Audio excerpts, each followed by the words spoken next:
Hello, everybody. Jank Pack Thursday has returned. We're on the phone this time. Hello, hello. Because as of late, I did notice that when I'm recording the screen and the wheel is spinning and I talk, it gets very muffled. So we're going to see if we can combat this, plus add a little jank to it. We shuffle and we spin, and let's see if I win. I don't often.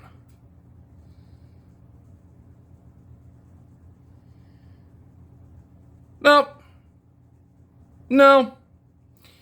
I sadly don't think we win, because if memory serves, I did a Harry and the Hendersons pack, excuse me, not that long ago, and, yeah, pretty sure it had gum. So, yay! By the way, we're going to go over to the table in a moment. We're going to hunt for some Harry and the Hendersons. Boy, that's ironic, but, yeah. Join me over there in a moment, won't you? We will see you then. I feel like I should start calling this the Fortress of Jankitude, because look at the glory of the box. Oops, something fell. No, it didn't. I'm wrong. Either way, we're looking for the last pack of Harry and the Hendersons. There it is. I see the Harry. And, yeah. Good times. And great oldies, I'll tell you. Harry and the Hendersons. 9 picture cards, 1 sticker, 1 stick, bubble gum. New hit movie. I'm sure that was the case in... And I labeled that for my purposes. I'm sure that was the case in 1987. That was a long time ago. 36 years. A lot has happened in 36 years. Not all of it good. So, oh boy. Let's get in and see. Oh, the foil's coming open, or the wax foil. Oh, lovely. Well, oh. See, this is, it's like embossed.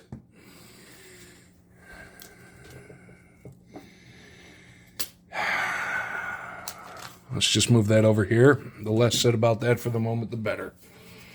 Either way, we have 9 cards, 1 sticker, although I don't necessarily feel the sticker, but we'll get there eventually. LaFleur on the trail. And let's see if we can find the sticker. Relentless, single-minded LaFleur examines evidence of a Bigfoot encounter. He catches sight of George's license plate and decides to follow the Hendersons back to town. And then it begins. But it begs the question, of the Sasquatch encrypted variety. But we'll get to that in a moment. The Bigfoot Museum. Always wanted to go to a Bigfoot museum. George, searching for Bigfoot expert Dr. Wrightwood, finds himself in a modest Bigfoot museum, which is basically a tourist trap. Ran into a couple of those out in New Mexico years ago, especially in the Roswell area. No way to treat an old friend. That's right, Harry freaked out about the deer head. Harry is at first confused, then shocked and horrified at the sight of a stuffed deer trophy. He roars in disapproval as George Henderson, watching him from the outside, takes it all in. If I recall correctly, didn't they go out in the yard and bury the head? 4 cards in. Don't look behind you, LaFleur. Or you should, because then the movie would be over because you would have had your prey. Just as things are starting to run smoothly for Harry and his friends, the relentless LaFleur shows up outside their home. Ugh. Freaking Bigfoot hunters in berets. Next, in search of Dr. Wrightwood. There's the Bigfoot Museum. You gotta admit, nobody watching this can sit here and tell me that if they passed this on the highway, especially in a wood-paneled station wagon, you wouldn't pull in. I defy anybody to tell me they wouldn't. After spending hours in the library researching Bigfoot, George tries to locate Dr. Wrightwood, whose books on the subject seem far more realistic and intelligent than anyone else's. Well, that's how they get you. There's a really nice shot here. Call of the Wild, and I mentioned in the previous one, played by Pittsburgh native Kevin Peter Hall, actually the same guy who played the Predator in the original movies. 7'3", I believe his height was. Sadly passed away due to HIV from a blood transfusion back in the 90s. Sending Harry back to the wilds is the hardest thing George has ever done. The Bigfoot is confused by George's stern farewell, but realizes it's for his own good. I don't know. We'll get to that in a moment. Still, I believe we may have been janked out of a sticker, but hold that thought. Doggone it. Oh, Jack Russell. Oh, Jack Russell. Harry bids a fond farewell to little Bob, Ernie's noisy but lovable pup. Dr. Wrightwood and LaFleur stand nearby, amazed and inspired by the Bigfoot's civilized behavior. Well, that's ironic. Humans, by that. Harry meets society. Society. And this is the one. Oh, that's going to be eaten soon. Loose in the Hendersons' neighborhood, Harry goes exploring and finds the habits of the local suburbanites to be quite entertaining. And our final card, and I think we may have been screwed out of here, the getaway. Harry is whisked into a van by George and Dr. Wrightwood, who are trying to save their Bigfoot friend from the hunter LaFleur. As usual, Harry makes a considerable dent in the roof. And I figured it out. Good old Don Amici. There. All right, so this said 9 cards, 1 sticker. 1, 2, 3, 4, 5, 6, 7, 8, 9. Okay, well, we got 9 cards, but we got no sticker. So even 36 years after the fact, Topps is still kind of putting it to us a little bit. That's a shame. But what can you do? Well, we know what it's time for. Hi again. Yeah, we know what it's time for. I'm taking the route of Adam's Card Closet. Not sponsored by, but always enjoying a Dr. Pepper, because that's what goes good with 36-year-old gum is Dr. Pepper. It does. Well, we got 3 little chunklets. Here's the wrapper over on the pile. Where is the camera in the front? Well, there it is. Upon closer inspection, well, I dropped it, but it didn't crack or anything. Like, that's a shark fin. That'll take you out. But, as I enjoy this 36-year-old confection, I'd like to pontificate a little.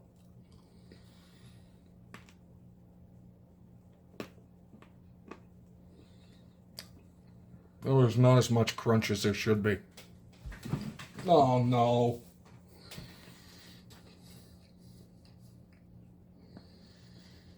It's soft and mushy.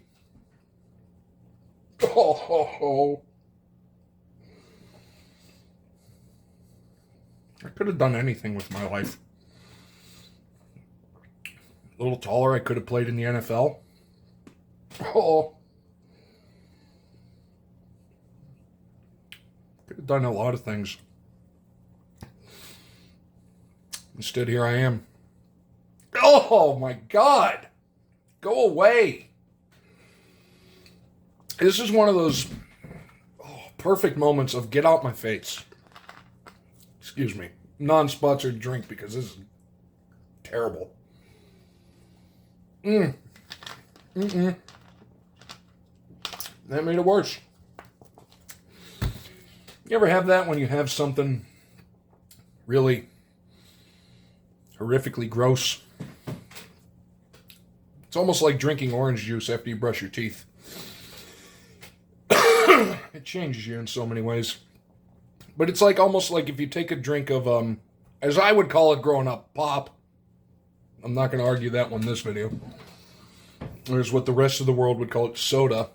And you drink it after you have like Tums or Rolaids or something, calcium carbonate. And it foams up in your mouth. Yeah, that's what happened here. But I digress. We're at the 8.5 minute mark. Talk for a few minutes. And looking at, and these are going to be backwards because I'm not flipping the camera around. But I did mention the Bigfoot Museum. we would all go there. But just in looking at the majestic, and again, backwards, and again, not caring. Majestic Bigfoot, Sasquatch, Yeti, Abominable Snowman, call it what you will, depending on where you are. You gotta think. Do you think, because, now you gotta wonder, this world, we haven't explored a good portion of this world. The sad fact of the matter is we know more about outer space than we know about our own oceans. And we've seen more of space than we have seen more of our oceans. And with the amount of wilderness that's still in existence, and the amount of strangely non-populated areas that we have in this planet, you'd think there's got to be an animal out there that we haven't discovered. I personally don't think that there's any sort of 8 foot to 9 foot tall upright walking ape creature. I don't think there is. But at the same time, you cannot rule it out. Because, what was it? It was about 150 years ago before the humans actually observed a mountain gorilla in person. Or the coelacanth. You know, the coelacanth was thought to have been extinct for millions and millions of years. And I think back in the 1930s, a fisherman off the coast of, where was he? I think it was off the coast of somewhere in Southeast Asia. I can't remember precisely where. It may have been off the coast of Japan. Netted one in the 30s, a coelacanth. Now they think there's hundreds of thousands of the things.